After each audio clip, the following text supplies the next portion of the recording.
Welcome back, everyone. This is Dave from Corn Productions, here to talk about the movie Nope, the latest from director Jordan Peele, who also wrote the film. The movie's description reads as follows. The residents of a lonely gulch in inland California bear witness to an uncanny and chilling discovery. The film stars Daniel Kaluuya, Keke Palmer, and Brandon Pereira, with support from Michael Wincott, Stephen Yeun, and Keith David. Before going any further, I will tell you a couple of things. One, this is not a spoiler-free video, though in this particular case, the spoilers will be a little bit lighter than usual. So if you haven't watched this movie, I would highly recommend you go and check it out, and then watch my video. And you really should go see this film, because it is excellent. Secondly, if you like this video and want to support the channel, please like, share, and comment, as well as subscribing to my channel. Jordan Peele, who started his career as more of a comedic actor, if he plays his cards right, and so far he has, could make all of his movies an event, a must-see. You see Jordan Peele before the title of a movie, and you have to go and see it. Somewhat in the vein of Christopher Nolan, who picks his spots. I'm a huge fan of Nolan and his films. Even when I don't like his movies, I find them at the very least interesting. Jordan Peele is quickly becoming one of those guys. His first film, Get Out, was just an excellent film all the way around.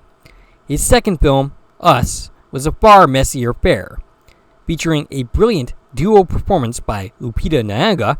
When we finally learn what's going on, if you take that explanation literally, as more than a few people did, and was one of the reasons why many didn't actually like the movie, the explanation makes no sense.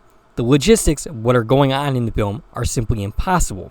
It's not meant to be taken literally. It's meant to be taken as more of an allegory for class struggle.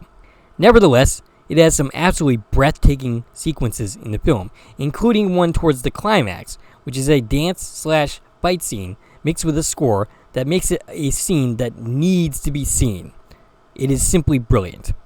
Which brings us to this film, which is another messy affair, but another intriguing watch that is more than worth the price of admission.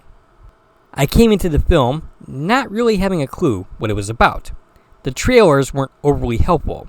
Something to do with aliens, I guess, on a ranch. I really had no clue. And to be honest, if I didn't know that Jordan Peele was directing the film, I probably wouldn't have gone to see it. Being a Pisces, I tend to judge a film first by how it made me feel, before getting into the nitty-gritty. Throughout, there is a feeling of uneasiness and mystery. Peele is very good at creating tension. Otis Haywood, played by Daniel Kaluuya, is clearly an introverted man whose reactions to things is low-key, to put it mildly. Not unlike myself. He is really still throughout the movie, but also quite funny. He is starkly contrasted by Keke Palmer as Emerald, who is an introvert with a lot of energy and a tendency to talk too much. Her performance in this movie almost makes it worth seeing by itself. Honestly, she deserves awards for it. Kaluuya is every bit as good in a far less flashy role. Daniel Kaluuya and Keke Palmer play siblings who run their deceased father's ranch, who is played by Keith David, who I kind of wish was in the film more because he is a fun actor to watch. The ranch trains horses to do work in films. They are finding it harder and harder to find work because film is increasingly using CGI effects over practical effects. Their father died under mysterious circumstances where metal objects were falling out of the sky. We begin the film with the aftermath of a chimp attack while filming a sitcom that we don't immediately get context for. We keep going back to this event, and for much of the film, it isn't really clear how it connects. I thought that Chimp was under some kind of alien influence of whatever was going on in the present day. That turns out not to be the case. When I was done watching this film, I spent some time trying to understand what the movie was actually about, the deeper themes within that Jordan Peele is known for.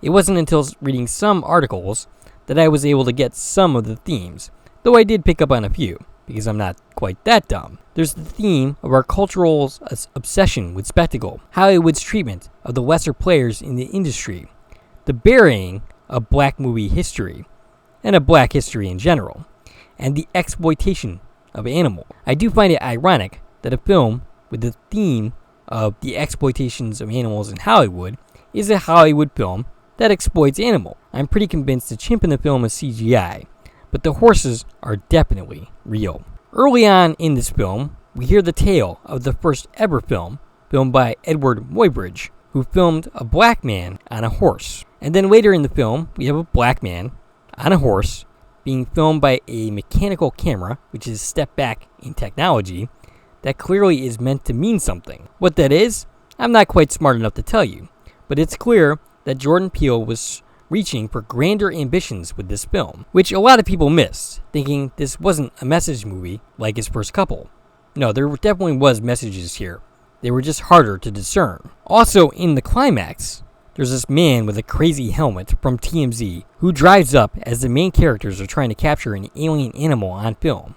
He wields his video cameras like they're weapons and dies, showing no concern for his own life, but making a name for himself capturing the money shot. Just before he dies, his only concern is where his cameras are, which ties into the themes of our cultural obsession with spectacle. Steven Yeun plays an ex-sitcom comedy star with a small amusement park in the desert dedicated to one such sitcom. He was one of the stars of the ill-fated sitcom and was present for the traumatizing event when the chimp went crazy and started to attack his co-stars. It's clear from his part in the movie that he learned absolutely nothing from this event, or learned the wrong lessons, given that the event from his childhood doesn't actually connect to the events of the rest of the film. Other than through theme, I feel like we could have done this more concisely, but the sequence where we finally see this play out is breathtaking. It truly is excellent. While Jordan Peele, as a director, is largely responsible for how this movie turned out, his cinematographer also deserves a shout-out.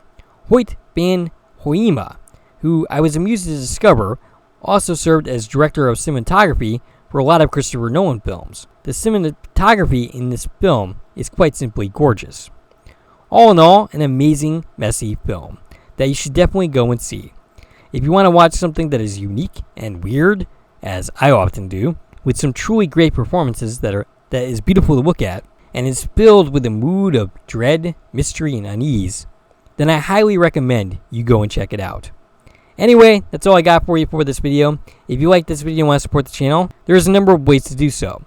You can follow me on Twitter at Core Productions.